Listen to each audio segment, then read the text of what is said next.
Ito na, nagalit na sa akin si Marlica. Senator Ronald Bato de la Rosa, si Marcos Bangag ang subject, hindi ako at si Morales. My God, magtatanong na ba ako na nabayaran ka ni Lisa? How irresponsible media personality. We are trying our best here to come up with the truth and nothing but the truth. Wala tayong pinapanigan. Ngayon, pati ako, tinitira na ni Marlica. Marlica, punta ka dito para pakinggan ka namin. Hindi yung gagamitin mo yung power of the media para siraan ako. Very responsible naman yan. The mere fact, ha? Pakinggan, kailangan itong hearing na ito dapat magpapile pa ako ng resolusyon. Then pag i-read pa ito sa plenary bago ito ma-assign sa committee ko para i-conduct ng hearing. But hindi ko ginawa yan. Ginamit ko yung aking oversight function para mabilis. Kasi ang ingay na nila natutulog daw ako, wala akong ginagawa. Hindi naman nila alam na bakasyon ang Senado. Paano ako makapag-aksyon na bakasyon ang Senado? Ang hirap niyo, Marlica. Please, kung mahal mo ang Pilipinas, magpakatotoo ka. Huwag mo idama yung tao dito na nagtatrabaho para sa katotohanan. Ay, nako. Kala ko ba? Anyway, hindi tayo dapat ma-distract dyan because ang ating purpose dito is malaman ang katotohanan. Ha? Malaman ang katotohanan. Bakit, Jonathan Morales, do you feel na ikaw na ang kinikrucify ko dito ngayon sa hearing na ito? Do you think, please tell me, no, if I am being unfair to you, if I am being very persecuting to you, please tell me. No, Your Honor. Ha? No, Your Honor. O bakit sinabi ni Marlica na gano'n daw ang ginagawa ko? Hindi ko po alam, Your Honor. Kilala mo ba si Marlica? Doon lang na-interview po, nung tinawagan po ako. Pero wala po akong personal relationship sa kanya. Wala po. Kaya kung napanood nyo po yung interview ko sa kanya, hindi ako, yung mga ibang information, hindi ko po sinasabi.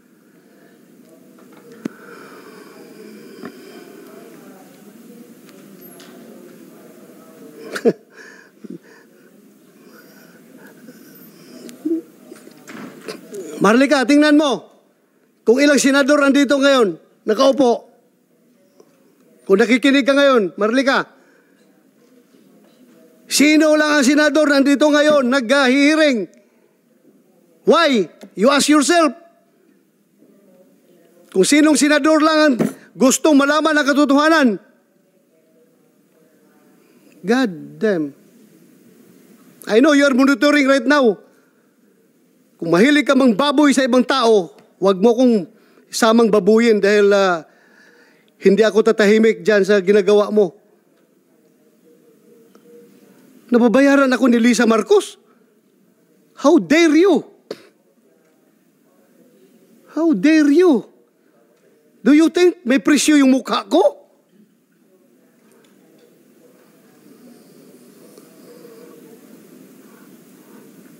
Itong hirap nitong social media ba? Anybody can just castigate anybody without unfairly. Pati tayo, dinadamay ito. Kung gusto kong pagtakpan si Presidente Marcos, dapat hindi na ako nag-hearing dito, Marlica. Ha? Hindi na ako nag-hearing dito. Kung gusto mong nabayaran ako ni First Lady, wala na. Hindi ko na ito kinandak ng hearing. But my God, we are talking about the future of the Philippines. Future ng Filipino people. Drugs ito. Kaya ako nag-hearing. At huwag mo akong i-accuse ng mga ganun. God damn. My God.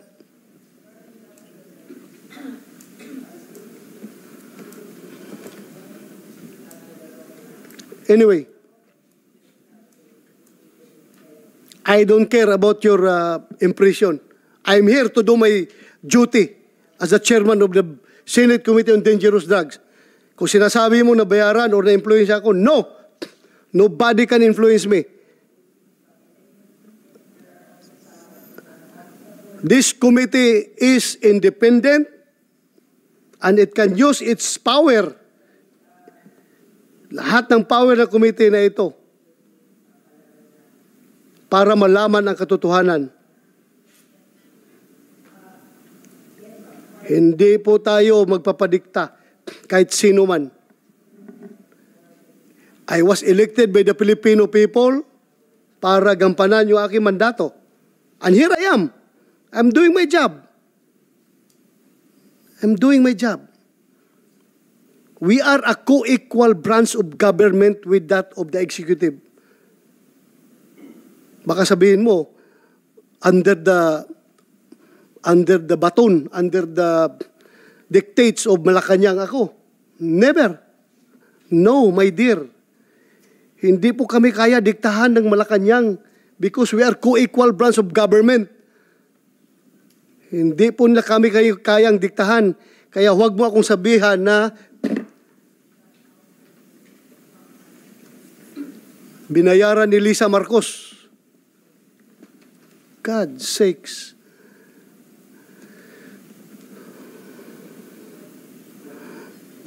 Hindi mo lang alam kung ilang gira dinaanan ko. Wala po akong inatras ang gira.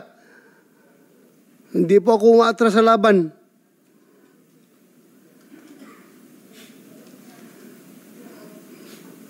Ito, simple dalawang dokumento, atrasan ko ito.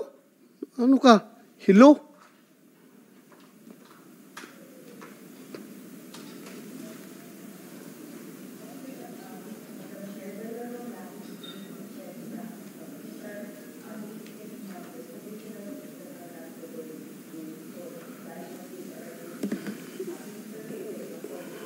Sorry, nagpalabas na ako ng sama ng loob.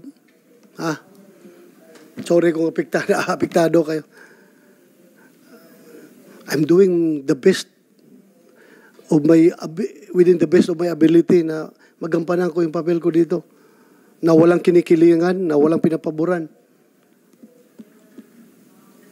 Hindi po ako pwedeng diktahan kahit sino man. Kung may makapagdikta man sa akin, ang asawa ko lang siguro. Kasi under desaya ako. Pero yung ibang tao dyan, never ako magpadikta. It's very unfair. It's very unfair.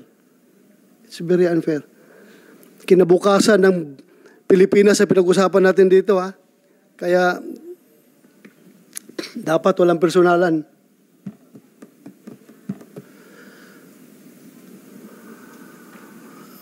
Alam mo, kung wala ka pang, hindi ka nag-aral ng investigation, Marlica, lilecturan kita. Ang pag-iimbestiga po, madam, ay huwag mong haluan ng feelings. Huwag mong haluan ng emosyon. You stick with the facts. You stick with the facts.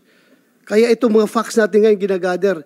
Hindi tayo pwede magpalabas ng emosyon dito na kumakampi ka kanino at pinapaboran mo si ganito. Hindi po. Failure ang investigation mo dyan kapag haluan mo ng emosyon. Failure. Walang pupuntahan ang investigasyon mo. Kaya facts ang hinahanap natin dito. Galit ka pala kung tinatanggap ko yung facts na binibigay ng PDEA sa akin. Gusto mo lang yung facts ni Jonathan Jonathan Morales lang tatanggapin ko. So anong klase investigasyon yan? One-sided. God damn. Huwag mo kong turuan sa investigasyon dahil nag-retire ako. Baka hindi mo alam na top-notcher ako sa FBI National Academy. Pagdating sa investigasyon, hindi mo lang alam, madam.